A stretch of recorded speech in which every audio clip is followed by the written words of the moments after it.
دیتے ہیں جان باپٹسٹ کو بھی اور اسی طرح سے جو ہے جیسس کو بھی، حضرت عیسیٰ حضرت یحییٰ دونوں ان کے یہاں اہم شخصیت ہیں۔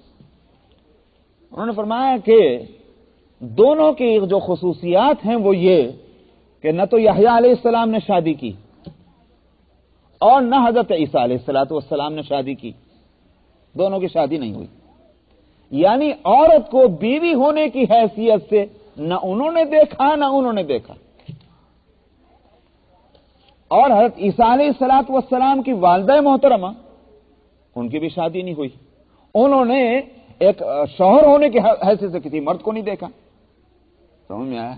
یہ ہے ان تین شخصیتوں کی خصوصیت جن کی اہمیت تمہارے یہاں ہے۔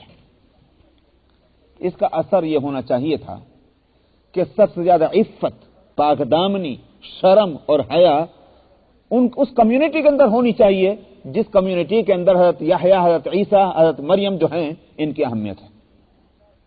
لیکن عجیب بات یہ ہے کہ اسی کمیونٹی کے اندر آج مردوں اور عورتوں کے تعلق سے جتنی بے حیائیاں پھیل رہی ہیں، یہ بات بڑی تعجب کی ہے۔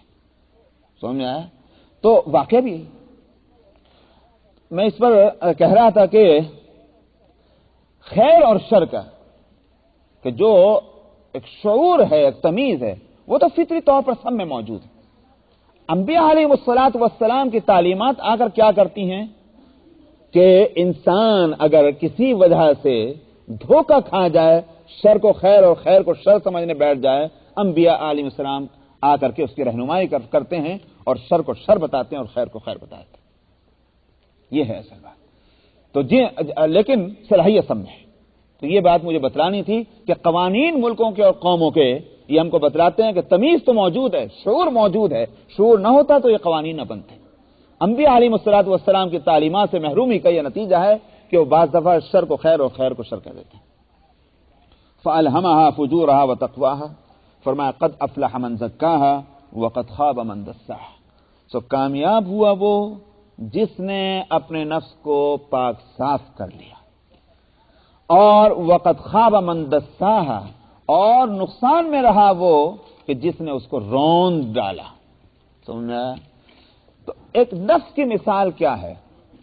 نفس کی مثال ہے جیسے ایک پودا، پودے کو پروان چڑھنا چاہیے، کس طرح ہوگا؟ اس کو مناسب ہوا ملے، مناسب اس کو روشنی ملے، مناسب وقت میں اس کو فوڈ ملے اور پانی ملے، یہ پودا بڑھتا چلا جائے گا، پھل اور پھول سے فائدہ آپ اٹھا سکیں گے۔ اور دوسری صورت کیا ہے؟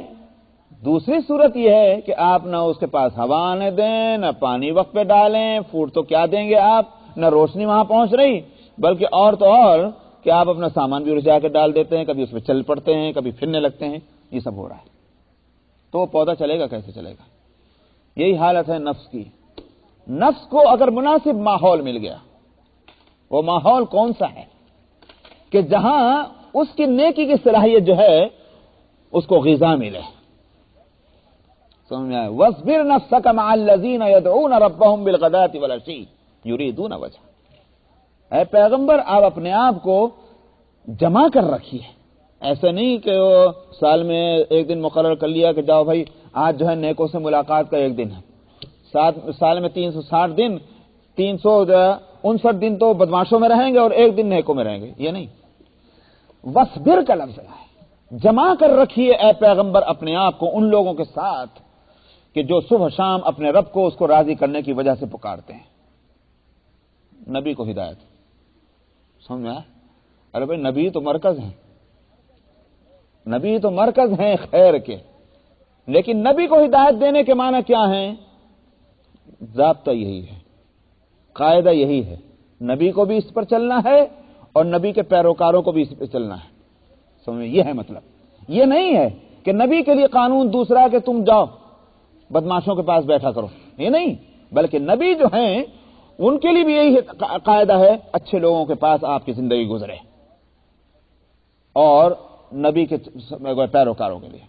اچھا صاحب، ایک تو یہ ہوا مناسب ماحول ملنا، دوسری چیز کیا ہے؟ دوسری چیز ہے اس کو وہ غذا ملنا کہ وقت پر پانی ملے، وقت پر اس کو غذا ملے اس پودے کو تو وہ پروان چڑھتا ہے۔ غذائے نفس کیا ہے؟ اس کے لیے فرمایا کہ الا بذکر اللہ تطمئن القلوب، ذکر اللہ سے دلوں کو اطمینان ہوتا ہے۔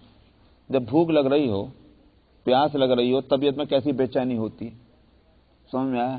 چین نہیں آتی جب تک آپ کچھ بھی کھا کر کے پیٹ ذرا نہ بھر لیں، چین نہیں آئے گی جب تک پیاس کے وقت میں کچھ بھی پی کر آپ اپنے پیاس نہ بجھا لیں۔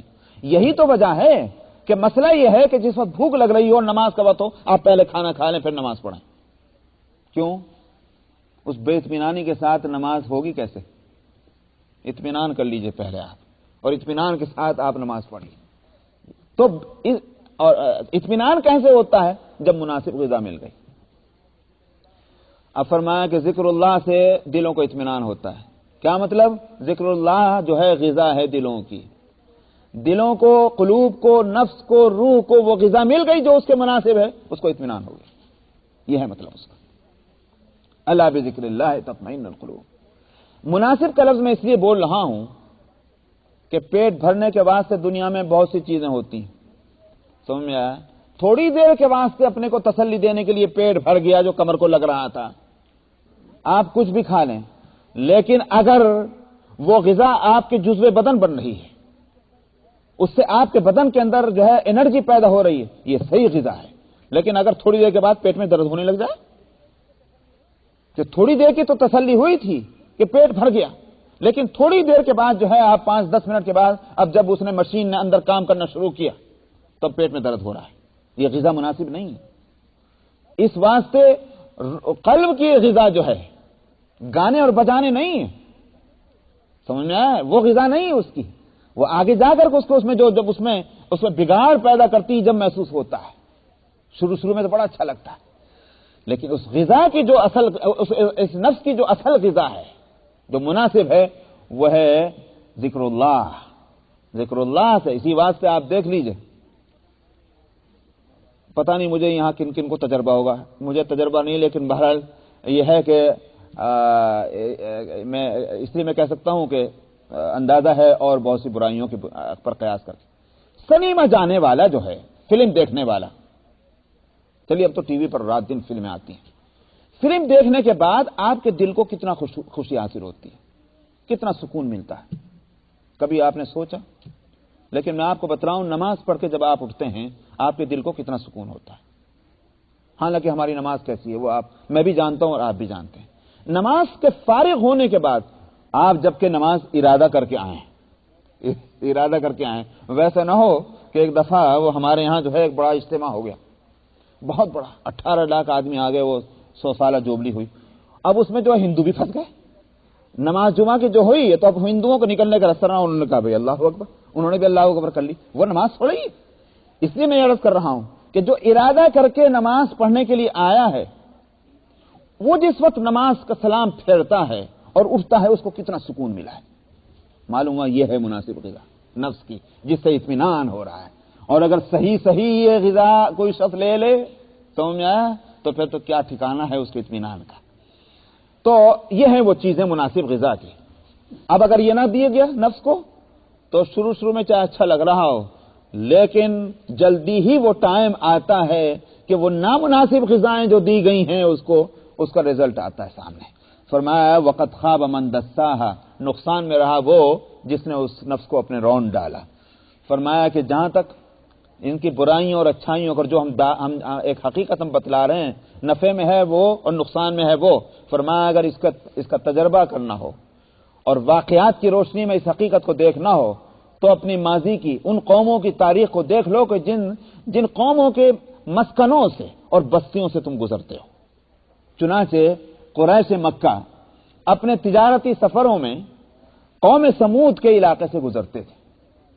خود نبی کریم صلی اللہ علیہ وسلم غزوہ ذو العسرہ، جس کو غزوہ تبوک میں ہوا، جب آپ اس میں تشریف لے جا رہے تھے غزوہ تبوک کے لیے، تو انہی بستیوں سے، ان علاقوں سے گزر ہوا جہاں قوم سمود رہا کرتی تھی۔ نبی کریم صلی اللہ علیہ وسلم کا انداز کیا تھا؟ وہاں سے گزرتے وقت آپ نے اپنے چہرے کو چھپا لیا اور آپ نے اپنی اونٹنی کو تیز کر دیا اور صحابہ سے ہی فرمایا کہ جلدی یہاں سے گزرو، یہاں سے جلدی گزرو، اس لیے کہ یہ وہ جگہ ہے جہاں ایک قوم پر عذاب آیا ہے۔ اللہ سے پناہ مانگتے، توبہ مانگتے چلو، کہیں ایسا نہ ہو کہ اللہ کا عذاب ہم پہ بھی آئے۔ یہ تھا نبی کریم صلی اللہ علیہ وسلم کا معاملہ۔ اور باقی صحیح بات لکھی ہے ان علماء نے کہ ہم لوگوں کا حال یہ ہے کہ کہیں ارتھ کویک آ جائے تو تماشا دیکھنے جاتے ہیں، پولیس کا انتظام کرنا پڑتا ہے، سمجھ میں آیا، تماشا دیکھنے جاتے ہیں کیا؟ ارے بھائی ہمیں توبہ مانگنی چاہیے، اپنے وقت کو اس میں لگانا چاہیے، ہم تباہ حال قوموں کو تماشا دیکھنے جا رہے ہیں۔ تو یہ تھا نبی کا حاصل، یہ ہوا کہ اس کذبت ثمود سے بتانا ہے اس قوم کے حال کو کہ جس قوموں کے بستیوں سے قریش گزرا کرتے تھے، کہ ان کے انجام کو دیکھو اور سمجھو کہ برائی کا نقصان کیا ہے۔ انشاءاللہ